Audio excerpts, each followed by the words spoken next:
The wise man sitting on a mountaintop is a picture that pops up in many cultures, and jokes for that matter. But do we have to travel to remote places to find inspiration? I really don't think so. We have so much sitting on our doorsteps, as you've seen in Josie, Kajal experienced in Durban, and Mishal discovered in the BoKaap. I wonder how he arrived this time.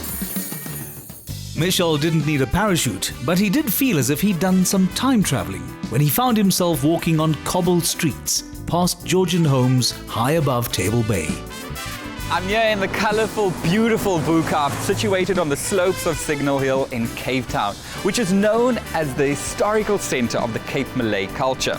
Now, quintessentially a township, it is known for its multicultural diversity and colourful homes. Today we explore. Hi, Shireen. Hi, Mishal. Lovely to meet you. Nice meeting you too. I've heard that you're the best tour guide to offer me the experience in BoKaap. Yes. Would you like to start? Oh, absolutely. Shireen, you are at the top of everyone's list as a top tour guide in BoKaap. Tell me a bit more about the history of BoKaap. BoKaap goes back to the late 1700s when we initially had the Dutch taking over the Cape in 1652.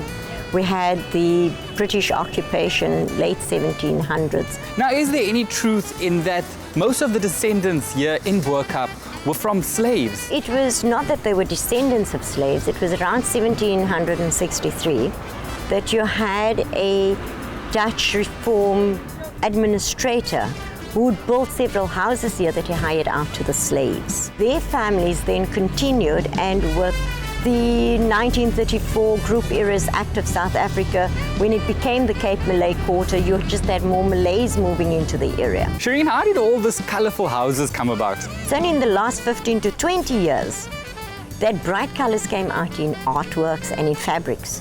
And that's how the outsides of the homes got painted. One person started, believe it or not. Shireen, listening to you, I'm really excited to discover BoKaap. I think it's time. Look at this view. Could you ask? Stunning view. Absolutely. Now, Shireen, this is quite interesting because number one, this is a much bigger home. The difference is we've been in the monumental area, which is about 8 blocks by 3 blocks. Out of the monumental area, houses can be totally different, and your sizes of houses are totally different. When you say monumental, what do you mean? Historically, you find that houses were either built typical Cape Dutch, typical Cape Georgian. You had a mixture of both styles. But out of the monumental area, if you want to do a neoclassic house, if you want to build a totally modern house, you're welcome to do so. Shireen, I want to explore the oldest mosque here in BoKaap. Yes, it's the old mosque. I think now's a good time to do that. Yes.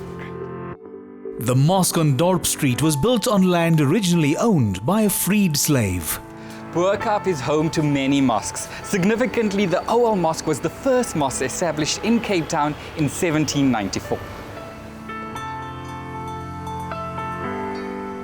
The mosque is going through a renovation right now, which I imagine is... It's more an upgrade than renovation. It only went up until that pillar, and this was a parking section for the imam. Later, they incorporated, with the major renovations, they incorporated this into the mosque. This started out as a barn, though. Yes, the barn he allowed to be used as a madrasa. Now, what is important in the barn is you had to have a little loft at the top to keep your feed, the animal feed, and that became the section for ladies to make salah. Now, the really special aspect of this mosque in particular is that it has a handwritten Quran here. Yes, that Imam Abdullah wrote while he served a 13-year prison term on Robben Island. Also, back in the day, Islam couldn't be practiced freely, so the Imam hid one of the Qurans within the walls. Yes, and it was only discovered when they renovated the mosque, when the mosque went under major renovations. Please, may I see that? So this is the original Quran. Yes, and it is, unfortunately, because somebody tried to vandalize the Quran, we had to protect it by putting it into a glass casing. Shireen, tell me, who are we visiting next? We are visiting Badranisa Bosch, and she's been living here for quite some time. Badranisa was waiting at the traditional stable door. Mishal, such a pleasure to meet you. Likewise, I'm Lisa, How long have you been a resident here in BoKaap? for over 40 years.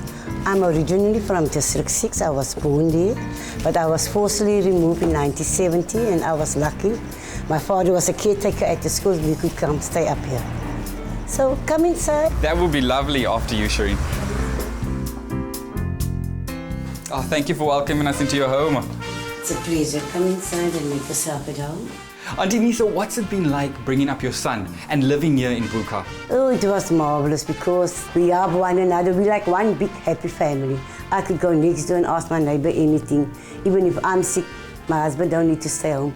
My neighbor will look after me. We are there for one another. Every morning when you wake up and you step out onto your front door, what thoughts go through your mind? Can't thank God enough I'm staying up here in this area because you see the mosque, you see the people. I can go on my stoop. We only scram, but I don't need to live behind a closed door. I have to ask, the beautiful pink, how did you come about that color? We were lucky. A film company from England came and they shot a film here.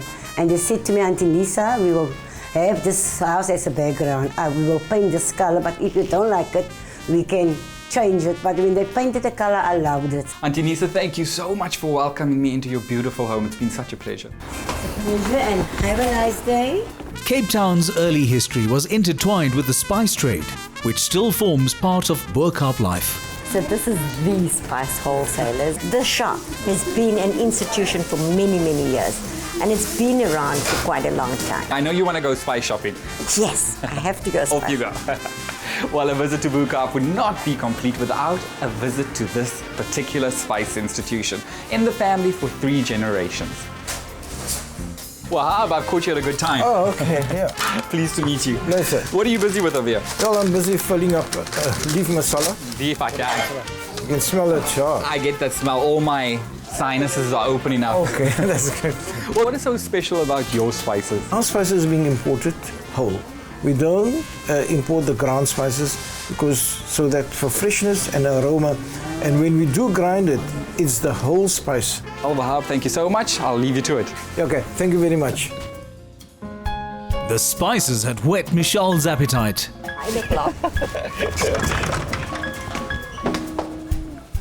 Wow, look at that spread. It's all ready for us.